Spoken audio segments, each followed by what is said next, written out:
What's cracking, everybody? Welcome back to the channel. New video. How's everybody doing today? Today's topic. You saw the thumbnail. You saw the title. I get asked frequently, like when people watch, whenever I talk about the Bay or they've seen the videos I've done about the riot, and when I mentioned when I mentioned the name of the J-Cat that was the reason for the riot, people always ask the same thing, like if Monster Kody was the only guy with the name Monster in prison. And so the quick answer, no. Monster Kody is not the reason why that riot happened. I don't even think he was in Pelican Bay. I don't even think he was in the shoe in Pelican Bay during that time in 2000. I want to say he was on the streets. If he wasn't on the streets, I want to say he was in Corcoran. I don't know though. It was a person named Monster. But those of you, if you've seen the video, and I'll talk about it again right now. If you've seen that video, then you would know there was no way that it was Monster Kody. And I'm gonna get into why. So the individual that the whole thing started over, he was supposedly a Crip, but he was also a Muslim. And he was also a bona fide J-Cat. So that's why there was problems in dealing with him, right? Because who was supposed to deal with him? The Crips, the Muslims, like which one? So we would be out on yard, right? And just to describe it to you, Pelican Bay beef facility didn't have grass except all the way on the end. And that's where the Paisas used to play soccer. But where everybody congregated, like, and you can see it in the video when you watch the riot, it's all dirt and gravel, like rock, little small rocks. That's all that was on the yard. Well, this dude, Monster, not Monster Kody, this dude used to go to the yard, the middle of the yard. He wanted all the attention, right? He would go to the middle of the yard. He would get in position, like if he was a quarterback and had his hands under a center, an imaginary center. And he would look down at his linemen and he would look at his receivers and his running back. There's nobody fucking there. And then he would start making audibles. He was reassigning his motherfucking running back to another slot, and you know this is what this dude would do. Okay? Then his imaginary center would hike the imaginary ball to this real life J-Cat, right?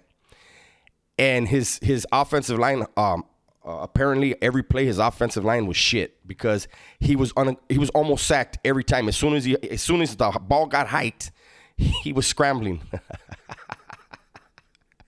He was scrambling, but he's a fucking superstar, man. He's a Hall of Famer. He always got the pass off, and immediately he became that wide receiver. Picture that.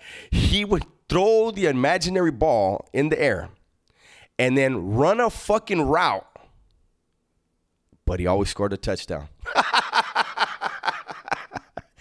And this is real shit.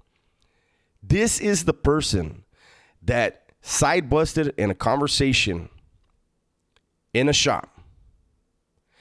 And I don't remember what month the initial disrespect happened. I want to say it was around, I want to say it was in August. I want to say it was around August of 99, right? And then when it happened, I said he lived downstairs from me. And it was just, what do they call it? I can't remember. There's a certain term, but it was just like one bad move after another one. It was just like, so that happened. When the shit was going to hit the fan in the shop, and the cops saw everybody grouping up and what was about to happen, they hit the alarm and everybody got fucking taken out. Fuck, hold on, let me turn this off. Sonny Boy Acosta, how you doing? Sonny's calling me right now. When the cops saw it, okay, everybody got escorted or sent back to their cells except Monster and one of the vatos, one of the sureños, one of the guys, one of the southern raza. Let me just say it like that. Slipping over here. He got the vato from Southern California. He got sent to Ad Seg. And when they sent him to Ad Seg, he was just about to parole. They told him, "We're gonna validate you before you go. You are not leaving here on regular parole." And that right there, it threw a big monkey wrench in a lot of things that individual had going on, right? And so that was another reason why it was like this ain't happening, right? So anyways, they let Monster come back, and what did Monster do? First thing he did is he told the cops, let me bring out one of the Southerners so he can say that everything's cool, so I don't go to Ad Seg, right? What do you think the cops told him? Go ahead. And they watched him go right to the homie that had that building. Now he just identified that dude. That's how much of a J-Cat he was. He went up to the homie cell, and he's like, "Hey, man, hey, so-and-so." He goes, "Hey, we're cool, right?" And mind you, nobody knows what happened.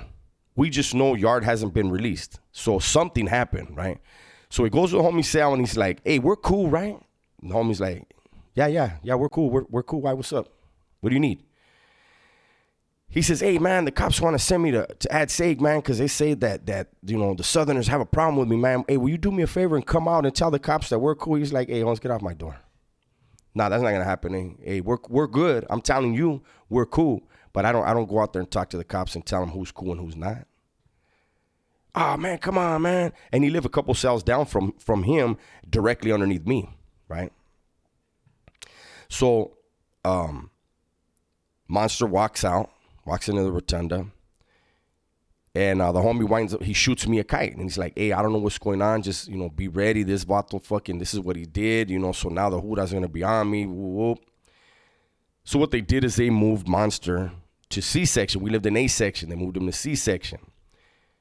We had day room like a couple days later, and the guys that had the yard asked that homie, "Hey, holler at them dudes. There's a dude in there that's one of the mouthpieces. Wasn't the shot caller, but one of their mouthpieces, right?"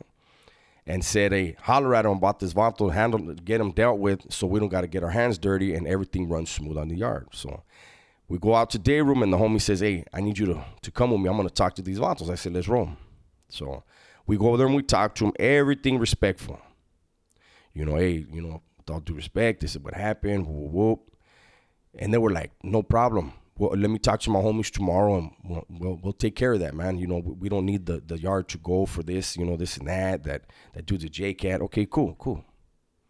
Now, what this dude did is he went and he told his shot caller that the homie called Monster a rat and that he needed to be dealt with because he's a rat. That never came out of anybody's mouth. That's just not going to happen like that. Common sense. But it created more bullshit, right? Then we had where the Crips said, "No, we're going to deal with it." I believe at one point the Bloods were going to deal with it. The day that they were supposed to deal with it, they wound up whacking, the Crips wound up having something just spur of the moment happen. They wind up fucking stabbing the shit out of a different Crip, So it was just a bunch of fucking mistakes. Anyways, I'm rambling. But I wanted to make sure that people understand that unfortunate incident that occurred in Pelican Bay had nothing to do with Monster Kody. It had nothing to do really with the Crips, Bloods, Muslims, anything. It had to do with a J-Cat disrespecting people. And unfortunately, at the end, he was never touched. What they did is they told him, allegedly, this is what we were told. They told him, "Look, these essays aren't going to give up. They want us to get you. We don't feel like you have it coming, so just roll it up, and that way we don't got to, we don't have a problem no more." It doesn't work like that. He became another Yard's problem once that happened, and so the decision was made. We can't have anybody thinking that they can disrespect us and then just roll it up and everything's cool. So now everybody's going to pay the price. And that's why every black group on the yard was targeted, because not one black group stepped up to handle it, And it was unfortunate. It was unfortunate for everybody, especially Sharky's family. Sharky was killed by the cop, and a lot of people were hurt, But anyways, there's my video for the day. Hopefully you guys enjoyed it. If you haven't already subscribed to the channel, and if you are subscribed, check your notifications. Make sure they're on all and not personalized. I appreciate you guys for being here. Everybody, please stay safe, stay smart, and tell the ones you love that you love them. I'm out.